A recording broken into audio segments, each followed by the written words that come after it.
नमस्कार, हामी आज यो हामामाचुको फ्लावर पार्कमा घुम्न आएका छौँ। हामामाचुमा यो पार्क छ, एकदम फुल्ने ठाउँ अनि हेर्ने ठाउँ छ, के मजाको ठाउँ छ।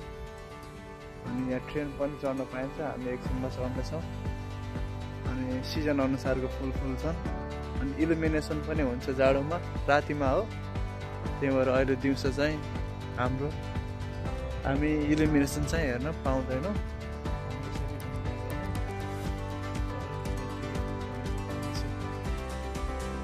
यसलाई के भन्छ, वाटर के भन्छ,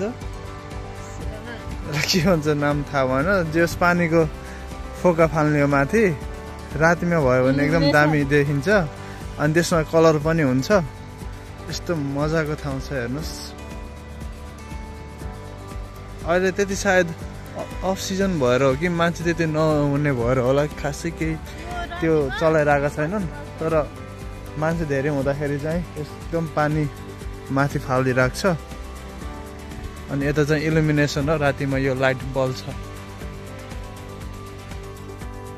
अब हामी यहाँ ट्रेन पनि चढ्ने सोच छ, के गरिन्छ। ट्रेन पनि फेरि टाइममा आउँछ, उही बाहिरकै सेड्युल अनुसारको हुन्छ अनि त्यति बेला नै चढ्नुपर्छ, अरू बेला मिल्दैन। यहाँ ट्रेन पनि छ। यो के अरे इन्डियाको त्यो के ट्रेन भन्छन् अरे, छुके रेल हो यो।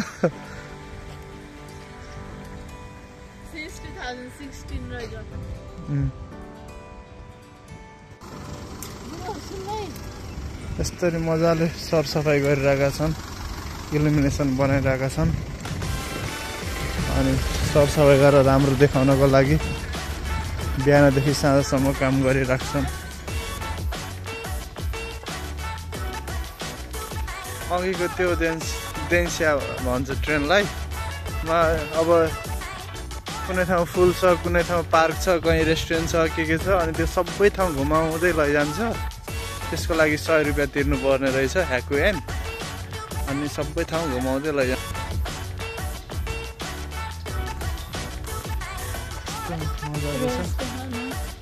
त्यहाँभित्र अझै धेरै फुलहरू छन्, हामी सबै जान्छौँ। केही छ तिमीलाई? हाम्रो नेपालमा जस्तो ट्याप हुन्न, यहाँ त यस्तरी पानी माथि आउँछ। अझै तल लगेर पिउनु, अझै त्यहीँ लगेर हो पिउने ठाउँ यस्तो हुन्छ। कहिलेकाहीँ एयरपोर्टहरूमा, थाईमा, हङकङमा पनि यस्तै ठाउँमा पनि हुन्छ, ख्याल गर्नु होला।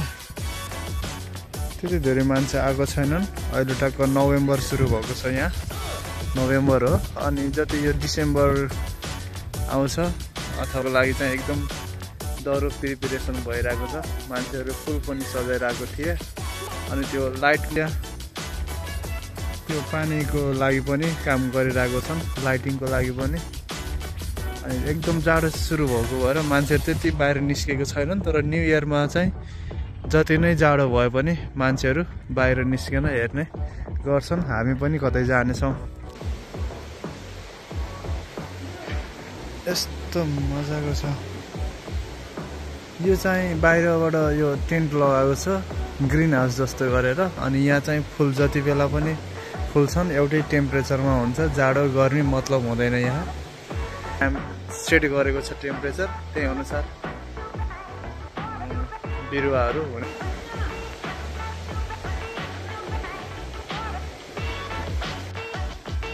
यहाँ प्लान्टहरू छन्, यसलाई पनि प्रिजर्भ गरेर भित्र राखेको छ गर्मी टेम्परेचरमा। यहाँ बनाना पनि रहेछ, बनाना यहाँ हुँदैछ।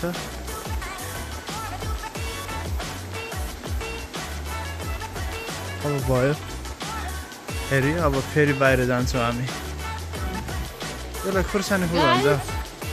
यो चिन्नु भयो, यो नेपालको खुर्सानी फुल हो। खासै देखिन्थेन है, हाम्रो घर थियो नि। होइन नेपालमा हुन्थ्यो, जापानमा खासै देखिन्थेन। मैले नै पहिलोचोटि देखेँ क्या। यस्तरी जुस पिउने ठाउँ हुन्छन्, उसलाई जिदो हाम्बाइकी भन्छ। अनि आफूलाई जुन पिउन मन लाग्छ त्यही पिउने हो। धेरै जसो चाहिँ कोइनबाट हुन्छ, कुनै फेरि यस्तरी यो क्रेडिट पनि युज हुन्छ। अथवा मोबाइल ब्याङ्किङ योले पनि काम गर्छ। अब यो रातो भनेको यो तातोवाला भयो, तातोको लागि रातो छ। अनि अरू चाहिँ चुमेताई भनेर लेखेको छ, यहाँ आत्तकाई भनेर लेखेको छ। यो जाडोमा यो तातो पनि राखिदिन्छन्, तर गर्मीमा फेरि सबै चुमेताई चिसो मात्र हुन्छ। अनि यसरी खाइसकेपछि यता लिएर फाल्ने, बाहिर फाल्नु भएन।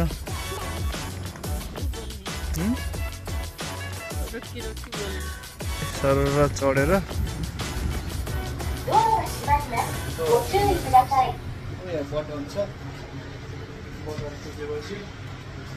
यहाँ एसी पनि लगाएको रहेछ।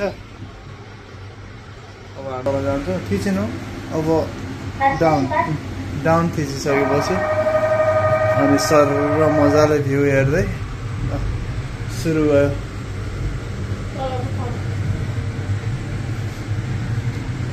ओ माई गॉड, बिचमा गएर अड्किन्न यो अड्किन्न। ऊ त्यो पारीको जुन पातमा गएको ठाउँ छ त्यो फुल बोट छ, त्यो साकुराको फुल हो।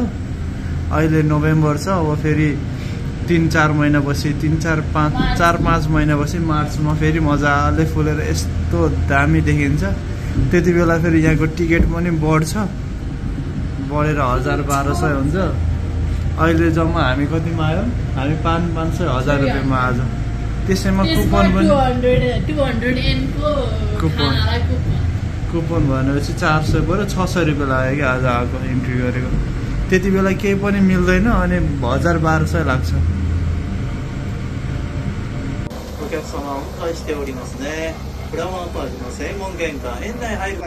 हामी यो ट्रेन चढेका छौँ। यो ट्रेन चढ्नको लागि एकजनाको 100 रुपियाँ लाग्दो रहेछ। अनि यसले चाहिँ 15 मिनटमा फर्काएर ल्याउनेछ। मजाले कहाँ लैजान्छ हेरौँ। अनि यो ड्राइभर चाहिँ पुरै डिस्क्राइब इन्स्ट्रक्सन दिइरहेको छ, यो फुलहरूको हुन्छ नि सबै ठाउँको यस्तै सबैको डिस्क्रिप्सन दिँदै डिस्क्राइब गर्दै हिँडिरहेको छ ड्राइभरले।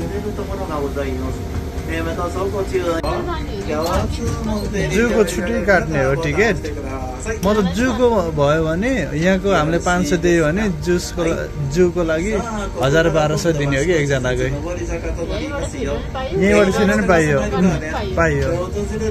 यस्तरी मजाले यो बस पार्क बनाएको छ, मजाले फुल लगाएको छ।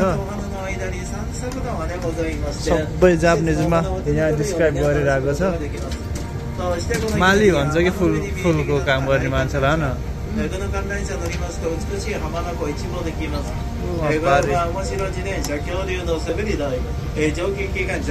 अब सिजन अझै 2-3 महिनापछि सुरु हुने भएको भएर अहिलेदेखि लगाउन सुरु गरेपछि अनि त्यति बेला हुने हो।